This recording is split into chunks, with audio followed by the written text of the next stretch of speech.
Hello friend, welcome back to our channel Seema life time ব্লগে। তো আমি সীমা, আমি আবার চলে আসলাম আপনাদের সামনে নতুন একটা ভিডিও নিয়ে। তো আজ এসেছি একটু নার্সারি। দেখতেই পাচ্ছেন গাছের আমের কালারটা কি অসাধারণ কালার, কি বলবো। তো আজ একটুখানি এসেছি নার্সারিতে বিকালবেলা ঘুরতে বলতে কিনা কিছু একটা গাছ ফাছ কিনতে এসেছি। তো গাছের যেহেতু এখন শখ হয়েছে, এখন খালি যে গাছই দেখি সে গাছই দেখি মনে হচ্ছে কিনতে ইচ্ছে করে।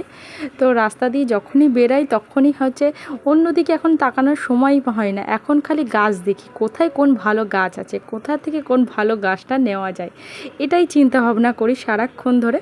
তো যাই হোক, যেই ভাবা সেই কাজ। আর আমার তো বরকে অনেক দিন ধরে বলছিলাম যে একটুখানি আমাকে নার্সারিতে নিয়ে চলো, একটুখানি আমাকে নার্সারিতে নিয়ে চলো। আমি ভেবেছিলাম যে নার্সারিতে হয়তো বাইরের লোকালে যারা গাছগাছালি বিক্রি করে তার থেকে হয়তো দাম কমই হবে, কিন্তু না, ওখানে যা দাম এই নার্সারিতেও সেই একই দাম, সেম টু সেম একই দাম, কিন্তু ওইখানে হয়তো একটা দুটো পাবে, এখানে ভ্যারাইটিস জিনিস পাওয়া যাবে। তো যাই হোক, এই দেখুন এই অ্যালুমিনিয়াম গাছগুলো কি দারুণ লাগছে, আমার তো দেখি লোভ লেগে যাচ্ছিলো যে কখন নেব, কিন্তু দামটা শুনে আমার মাথায় বাজ পড়ার মতো অবস্থা। একটা গাছের যা দাম, আর গিয়ে তো আমি খালি পাগল হয়ে গেছে। আমার মেয়েকে নিয়ে গেছিলাম, আমার মেয়েকে আমার বর নিয়েছে, আর আমি হচ্ছে খালি একাই ঘুরে যাচ্ছি। আর মেয়েটাকে লাস্টে আমার বর আর নিতে পারছিল না, ছেড়ে দিয়েছিল ওখানে। তো আমি তো হচ্ছে পাগলের মতো করছে, কোন গাছটা নেব, কোন গাছটা নেব না, কোন গাছটা নেব, কোন গাছটা নেব না, এই নিয়ে কথাবার্তা বলছিলাম আমরা দুইজনে মিলে। আর তো চারিদিকে এত গাছ দেখে তো আমার মাথায় পাগল হয়ে যাচ্ছে। তো আমাকে যেই গাড়ি থেকে নামিয়েছে আমি চারিদিকে ঘুরতে শুরু করে দিয়েছি। আমি ভাবলাম আগে দেখে নিই কোথায় কী আছে, সেটা দেখে নিই, দেখে তারপরে নেব নাকি। তারপরে আমি ভেবেছিলাম হয়তো নার্সারিতে কোথাও কিছু গাছ পাওয়া যাবে ফ্রিতে, তো ওখান থেকে কিছু নেব, তো সেটাও নিতে পারলাম না। আর এই একটা ফুল গাছ, এত দারুণ ফুল হয়েছে, কি ভালো লাগে দেখতে। আমি একটা ভিডিওতে দেখেছিলাম এই গাছ নাকি বাড়িতে রাখা খুবই ভালো। তো এটাকে কি যেন বলে, আমরা জানি রাখি ফুল, তারপরে এক্সট্রা জানি না ওখানে ওটাকে কি বলে।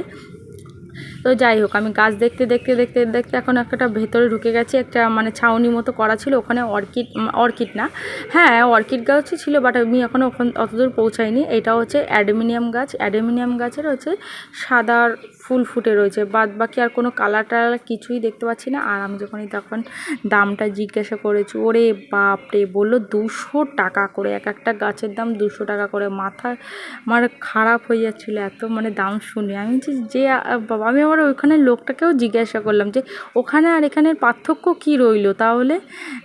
তো বললো যে ওখানেও অল্প কিছু পাবে, এখানে ভ্যারাইটিস পাবে, এটাই। আর ওখানেও যে দাম এখানেও সেই একই দাম। আর তাহলে আমার কিছু বলার নেই। আর এই অ্যাডেনিয়ামগুলো এত বড় বড়, এটা যদি আমি জিজ্ঞাসা করি আরোই দাম বলে ফেলবে। আমার দরকার নেই না, এখন অ্যাডেনিয়ামের দরকার নেই, এখন যা নিতে এসেছি দেখি। আমি ভেবেছিলাম 12 মাসে একটা শিউলি ফুল গাছ নেব, বাট ওইখানে গিয়ে আমি ভুলেই গেছি 12 মাসে একটা শিউলি ফুল গাছের কথা বলতেই ভুলে গেছি, কারণ আমার শিউলি ফুল এত ভালো লাগে কি বলবো। তারপরে তো এইদিকে আরও গাছ দেখছিলাম, আমি বললাম যে নেব পরে, আগে ঘুরে দেখে নিই, তাই না, দেখতে তো আর বাধা নেই। তারপরে এরকম ঘুরে চারিদিকটা দেখলাম, দেখার পরে লাস্টে কটা গাছ নিয়েছি সেটাও আপনাদের দেখাবো। চলুন পুরো ভিডিওটা দেখতে থাকুন, না দেখলে তো আর বুঝতে পারবে না। এখানে হচ্ছে সাদা জবাও হয়ে রয়েছে, তো আমারও একটা ইচ্ছা ছিল সাদা জবা নেব করছিলাম, কারণ সাদা জবা আমার খুবই ভালো লাগে। আর এখানে মাধবীলতাও রয়েছে। তো যাই হোক, আপনাদের সঙ্গে এই পর্যন্তই সমাপ্ত, কারণ কি যা হবে বাড়ি গিয়ে দেখাচ্ছে, কারণ এখানে বকবক করতে থাকলে আর এই ক্যামেরা ভিডিও অন করে রাখলে আর আমি কোনো গাছই দেখতে পাচ্ছি না, কারণ আমার একটু অসুবিধা হচ্ছিলো করতে ভিডিও।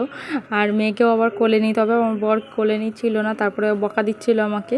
তা আমি হলাম যে দাঁড়া একটু ভিডিও করে নিই, তারপরে হচ্ছে আমি ওকে কোলে নিচ্ছি। তারপরে ওকে হচ্ছে আমাকে কোলে নিতে হবে একটুখানি, কারণ মেয়েটাকে ঘুম থেকে তুলেই নিয়ে এসেছিলাম। তো যাই হোক, চলুন বাড়িতে গিয়ে দেখা হবে আপনাদের সাথে। তো দেখুন বন্ধুরা, আমি এখন বাড়িতে চলে এসেছি, আর আপনাদের দেখিয়ে দিই আমি কি গাছ কিনলাম। দেখুন, চলে এসেছি বাড়িতে, আর এই যে নিয়ে এসেছি হাতে হচ্ছে আমার ফ্রুজ গাছ, আমার বরের খুব পছন্দ সাদা রঙের ফ্রুজ গাছ। তো একটা ডালে একটা ফুলই হয়ে রয়েছে। আর এনেছিলাম একটা সাদা জবা, বাট সাদা জবাতে কোনো কড়ি আসেনি, কোনো কিছু হয়নি। গাছটা এখন আমি আজকে রাত্রিবেলায় লাগিয়ে দেবো, কারণ সকালে তো লাগাতে পারবো না। তো যাই হোক, আজকের মতো টাটা, বাই বাই, দেখাবে নেক্সট ব্লগে, দেখতে থাকুন ভিডিওটা।